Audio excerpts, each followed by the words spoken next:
Bonjour à tous.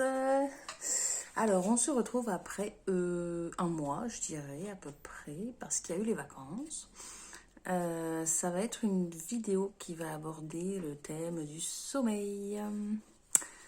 Donc, je vais d'abord refaire un petit point par rapport à ma fille, enfin ma petite fille. Donc, Fleur a eu 9 mois. Elle, c'est toujours une petite très joyeuse, un petit sourire, un petit bébé sourire. Elle sait râler quand il faut râler, enfin quand ça ne lui plaît pas aussi. Qu'est-ce que je peux dire? Elle doit faire dans les 8 kg et 70 cm, quelque chose comme ça. C'est exactement le poids et la taille de ma première à 1 an. Quand j'y pense, je trouve ça dingue.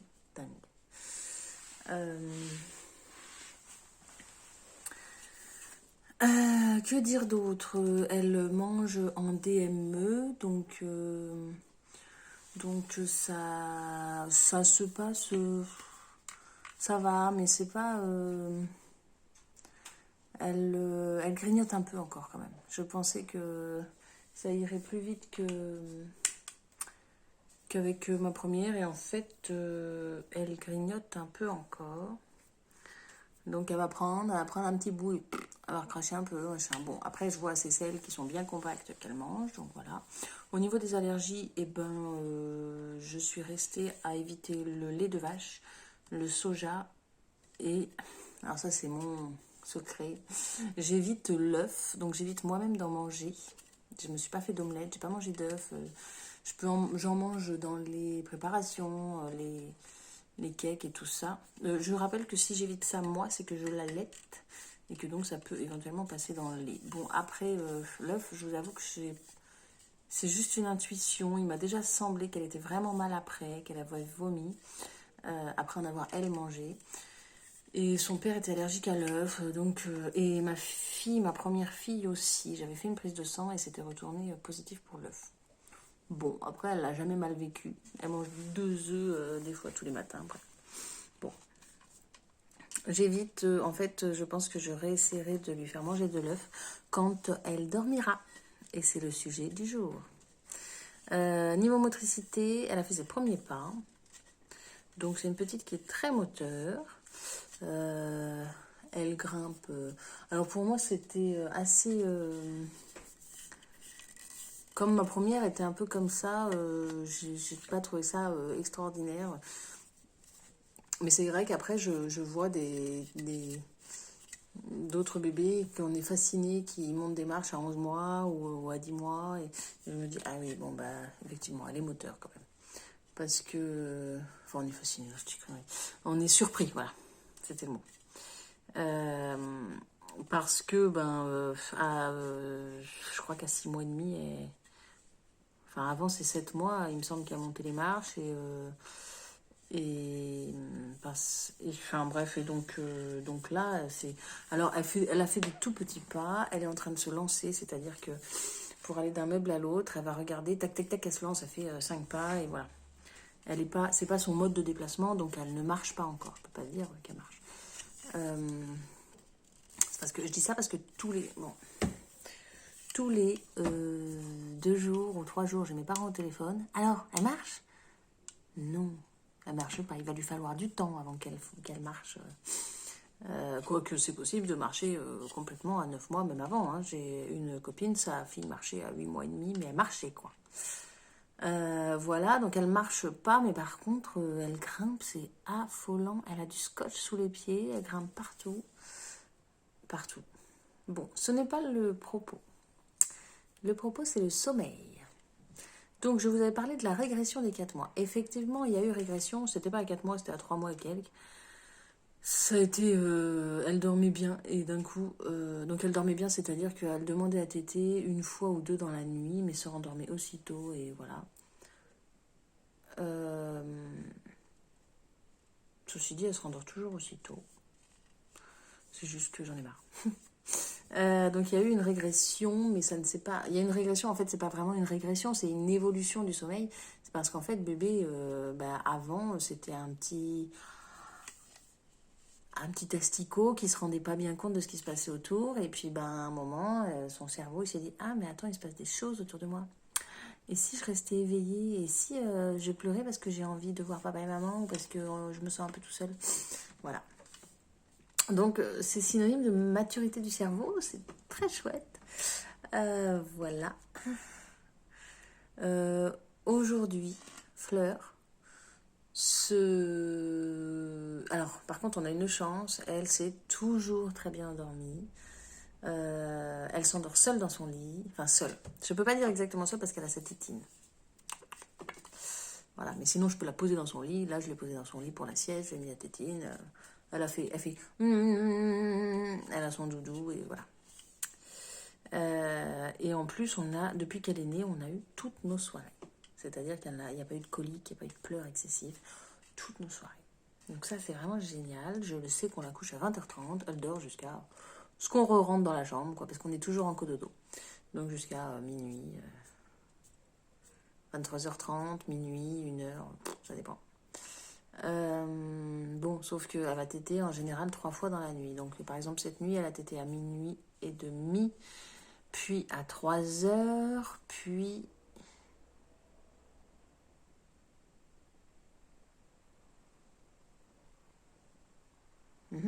Non, peut-être qu'elle a tété 2 fois. Mais en fait, comme elle a 9 mois et que je commence à saturer, je prends moins bien les choses. Clairement, je vous le dis. C'est-à-dire que ce que au début je me disais, bon, hein, là, je commence à être fatiguée, j'ai des fois vraiment envie de faire des gros dodos, quoi. Et ce qui fait que des fois je me réveille de mauvaise humeur. Puis des fois, elle mange très très bien le soir, elle tète très très bien. Je me dis, c'est pas possible, je vais pas te réveiller à minuit en ayant faim comme ça. Et elle tète vraiment énormément. Je me dis, attends, elle a soif, elle a quoi? Voilà, donc je vais parler sommeil. Je suis peut-être pas très bien placée, mais du coup, oui et non, parce que du coup, j'ai épluché pas mal de choses. Donc l'idée, pour que l'enfant dorme, c'est qu'il arrive à se rendormir la nuit, parce que donc ce sont des cycles de sommeil. En fait, on imagine souvent un petit train, le train du sommeil. Et donc, à la fin du cycle, il y a une petite phase d'éveil. Et c'est exactement comme pour nous. On a une petite phase d'éveil où on va se retourner. Et puis alors, ceux qui ont du mal à se rendormir, là, ils vont se réveiller. Et donc là, bébé, je me réveille. Je suis sortie de mon train du sommeil. Et donc, je vais peut-être arrêter avec mon machin, là. Voilà, promis, je pose. Et du coup, en fait, ils vont vouloir les mêmes conditions pour se rendormir qu'ils n'ont eu pour s'endormir. Je ne sais pas si c'est très clair. C'est-à-dire que si bébé s'endort au sein de maman, au premier endormissement, eh bien, bébé veut le sein de maman après pour se rendormir. Sinon, il est un peu perdu. Ça semble assez logique, mais voilà, ça c'est un petit peu un cercle vicieux du coup, hein, parce qu'on lui donne le sein et puis après il veut à nouveau le sein. Et puis... donc l'idée c'est d'abord que bébé arrive à s'endormir seul. Alors on m'a parlé d'une méthode qui s'appelle Au dodo les petits. Donc l'ami qui m'en a parlé est hyper enthousiaste, c'est super, c'est génial. Bon. En fait, cette amie-là, elle n'arrivait pas à faire de sieste à sa fille parce que c'était son premier bébé et qu'elle n'avait pas... je crois que quand on n'a pas de modèle, en fait, moi, c'était pareil pour ma première. Je n'ai vu personne mettre son enfant à la sieste, à heure fixe, machin, tatati, même si on n'a pas l'impression qu'il a sommeil, même si...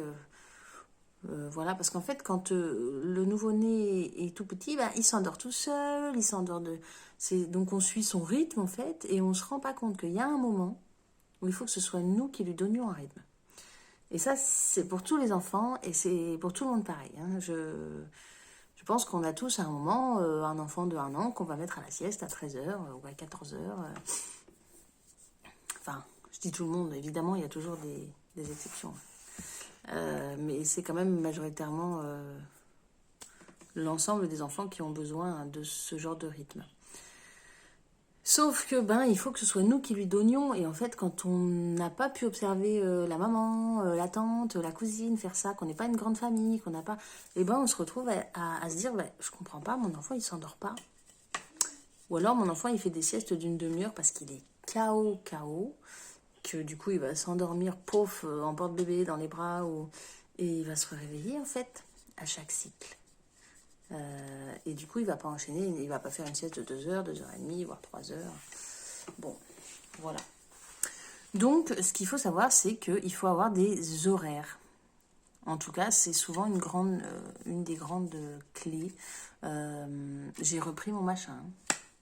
Maîtresse d'école, bonjour. Donc c'est souvent voilà. C'est souvent une astuce quand même intéressante, se lever à l'heure fixe. C'est-à-dire, on se dit pas, tiens, ce matin, il fait la grasse matinée jusqu'à 10h. Ça va être compliqué après. Hein. Enfin, bon, après, vous pouvez profiter des grasses matinées, c'est bien aussi. Tout ça, c'est vraiment uniquement mon conseil. Hein, et mon expérience. Et si jamais ça peut aider. Je dis pas que c'est le seul modèle possible. Hein. Voilà, donc moi par exemple, si ma fille n'est pas réveillée à 8h, je vais commencer à tourner un petit peu autour de la chambre, à faire moins attention de ne pas la réveiller. Elle ne s'est jamais réveillée au-delà de 8h. De toute façon, j'ai la première qui est réveillée bien avant, donc voilà. Ce qui fait que elle va faire une petite sieste le matin. Alors là, la sieste du matin... c'est pas fixe, et quand je vois que vraiment ça commence à chouchouiner un peu, elle dort une demi-heure, basta. J'aime pas trop la faire après 11h, j'aime mieux quand c'est avant 11h quand même. Et après, parce que après 11h, c'est pas une demi-heure, c'est plus. Et là, c'est plus embêtant pour la sieste de l'après-midi. Et donc, par la suite, je couche mes 2 filles en même temps à 13h30, 14h. Elles s'endorment et elles se réveillent. Croyez-moi, à la seconde près en même temps, c'est hallucinant. Et pourtant, elles ne s'entendent pas. Il y en a une qui est en haut, il y en a une qui est en bas. Il y a une dalle de béton entre les deux. Elles ne peuvent pas s'entendre. Et elles se réveillent en même temps. Je ne comprends pas. Mais à la seconde près, c'est hallucinant.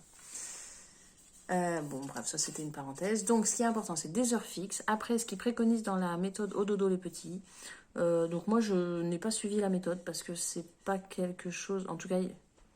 Je trouve qu'il y a des choses que... En fait, j'aime pas l'idée qui est derrière, que tous les enfants sont pareils, qu'il faut... Elle est vraiment très... Vous pouvez aller voir, il y a un groupe Facebook, Au dodo les petits, qui est assez hallucinant. Enfin, ça, c'est vraiment mon point de vue, mais j'avais halluciné des commentaires. C'était genre, je comprends pas, j'ai mis mon réveil à 7h, pourtant, il s'est réveillé à 6h. Je comprends pas, il m'a fait 20h, 6h, alors qu'il devrait... Parce que le livre dit que tout enfant devrait dormir 12 heures la nuit et 3 heures maximum la journée. Non, en fait. Il y a des enfants qui ont beaucoup moins besoin de sommeil, il y a des enfants qui ont beaucoup plus besoin de sommeil. Enfin, je trouve ça complètement con, hein, je vous le dis. Et donc la maman était là, ouais, j'ai mis mon réveil à 7h, du coup, je comprends pas pourquoi il s'est réveillé à 6h. Bon, je lui ai répondu, mets-le à 8h la prochaine fois. Enfin, franchement. Enfin, c'est mon avis, mais enfin, franchement. J'ai lu les commentaires en me disant, oh, mais qu'est-ce que c'est? Vous savez, en mode popcorn, là, comment... Mais qu'est-ce que c'est? Mais qu'est-ce que c'est que ça? Bref, j'ai quitté le groupe parce que j'ai trouvé que... voilà. Par exemple, ma grande n'a jamais dormi 12 heures la nuit. Mais elle dort très très bien, hein. Elle dort 10, allez, 11 heures. L'après-midi, elle va faire ses 3 heures de sieste. Elle n'a aucun problème d'endormissement, c'est vraiment... Mais elle dort pas 12 heures la nuit. Bon, voilà.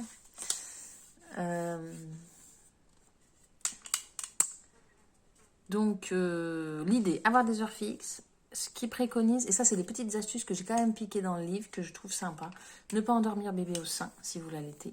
Essayez d'éviter. Donnez la dernière tétée un peu avant, ou dans le canapé, ou dans le salon. Bon, moi, je peux pas, parce que elle n'arrive pas, elle est trop agitée. Elle regarde sa sœur et tout, c'est impossible. Donc je la donne quand même dans la chambre, mais après je papote avec elle. Et là, c'est ce qu'elle appelle la rigolade.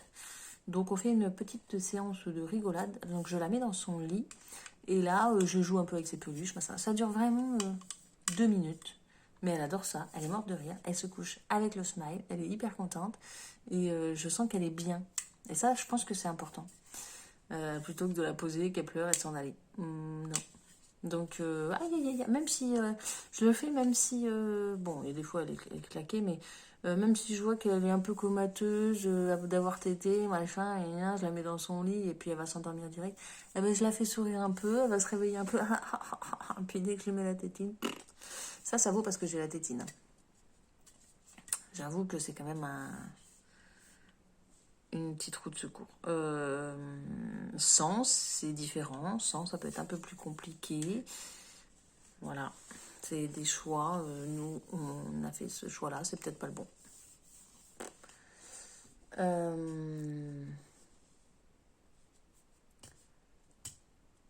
D'ailleurs, elle savait pas remettre sa tétine la nuit et donc c'était je me disais oh là là, elle sait pas remettre sa tétine et donc elle se réveillait la nuit et je me disais bah quand elle remettra sa tétine toute seule, ce sera vachement bien, elle va dormir. Pas du tout, hein, ça y est, elle remet sa tétine toute seule, ça lui suffit pas quand même.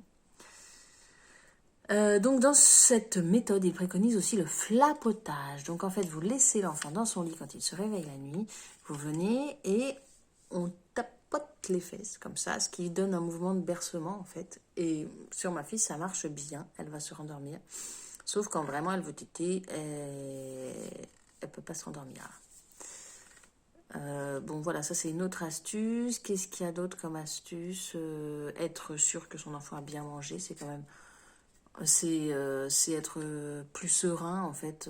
Moi par exemple, comme elle mange pas très bien, et ben j'ai plus de mal à essayer de la rendormir sans le sein. Donc à venir, à la bercer, tout ça. Parce que l'idée, c'est que si au premier réveil, c'est ce que j'ai remarqué, hein, ça c'est mon... Si au premier réveil qu'elle fait vers minuit et quelques, on flapote et elle se rendort sans téter, et ben la nuit va être meilleure ou elle va pas redemander, elle va redemander longtemps après le sein, disons plus de 3-4 heures, ce qui est énorme pour nous, hein. Alors que... Ou alors elle va arriver à se rendormir seule en mettant la tétine. Alors que si au premier réveil, mon homme, cet amour, se réveille, la tête dans le pâté, tiens, elle veut téter, clac, il me la colle au sein, elle tète, bah c'est fichu. Pour ceux d'après, elle va me demander. Bon, ça c'est ce que j'ai remarqué et je sais que c'est vrai pour pas mal de copines aussi. De copines ou connaissances, voilà. Donc ça c'est pour ce qui est du dodo. Qu'est-ce que je pourrais avoir d'autre comme astuce? Après on a tout ce qui va être homéopathie. Donc passiflore notamment, ça peut être bien. En ce moment j'essaie de lui faire une petite cure de passiflore. Donc avant le dodo, je lui donne un petit biberon. Attention, quand on allait, c'est pas franchement conseillé. Bon voilà, je prends le risque. Je lui donne un petit biberon avec un fond de lait de riz en fait. Elle aime bien. Et c'est pas forcément conseillé non plus parce que c'est du sucre. Et donc avec des pastilles d'homéopathie. Donc passiflora composé, qu'est-ce qu'il y a d'autre? Ignata, je crois. Je crois que c'est ça qu'on dit. Je crois qu'il y a sulfure aussi. Oh, je dis peut-être des bêtises là. Enfin, il faut se renseigner. Vous tapez homéopathie sommeil bébé sur Google, vous allez forcément trouver votre bonheur. Ce truc-là. Qu'est-ce qu'on peut avoir d'autre comme astuce? D'être patient. Voilà. Le jour où elle dormira, je vous dirai ta-da-da. En fait, il y a 2 semaines ou une semaine, elle m'a fait 22h 5h. Je me suis réveillée, mon ami m'a dit hein quoi? Je lui ai dit non mais à 5h j'ai réveillé. Hein. Oh, regarde qu'il aurait lu hein quoi? Lui ça lui changeait rien en fait. Parce que lui il subit pas comme moi. Mais moi j'étais un peu sur les fesses. La nuit d'après elle m'a fait minuit 5h. Putain putain, mais c'est pas vrai, me dites pas qu'elle va dormir, ça y est. Et non, ça y est, on est reparti comme en 40. Entre-temps, il y a une dent qui est sortie et l'autre qui demande à sortir. Est-ce que c'est ça? Franchement, elle a pas l'air de souffrir des dents, là, donc...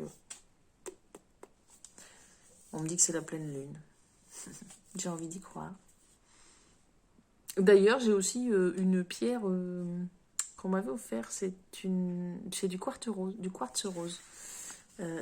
Et croyez-le ou non, je l'ai mis à charger à la pleine lune.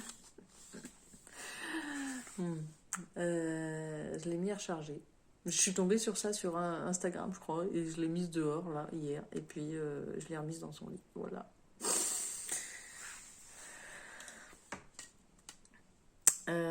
D'ailleurs, il me semble que l'améthyste aussi fonctionne bien pour le dodo. Voilà. Bon, c'est tout ce que je peux vous donner comme conseil pour le sommeil.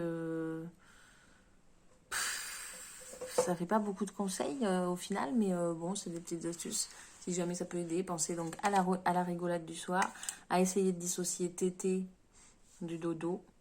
Et puis, à essayer que bébé arrive à avoir le même rendormissement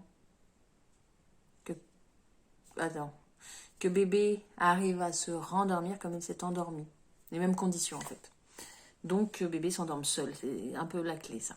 Des rythmes aussi fixes, bébé s'endort seul, ça c'est déjà 2 clés importantes. Ça après c'est vraiment propre à moi. Ce soir je vais tirer mon lait et on va avoir un biberon de mon lait sur la table de chevet et je vais essayer de lui donner directement dans son lit quand elle pleure. En fait, je vais essayer de comprendre si elle a vraiment faim ou si c'est maman qu'elle réclame. Je pense que la réponse est un peu idiote. Je pense que c'est maman qu'elle réclame et en même temps le lait. Enfin bon, mais je vais voir si ça me... Bon, voilà, peut-être ça servira absolument à rien. On va bien voir et je vous en ferai part. Voilà pour ma petite blablatage sur le sommeil.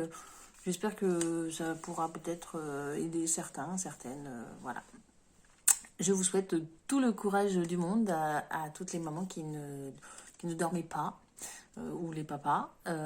Et puis qu'on se dise que finalement ça va passer, que c'est une nuit après l'autre et qu'au final, la journée, bon, on ne le vit pas si mal que ça. Après, attention aussi à bien prendre soin de soi. Quand on est au bout du bout, eh ben, il faut s'en rendre compte et savoir déléguer, peut-être dire à papa ou si on est maman solo. Là, je sais pas, il faut avoir quelqu'un auprès de soi, mais dire voilà, je peux plus en fait. Voilà, sur ce, je vous fais plein de bécos. Et puis à très bientôt.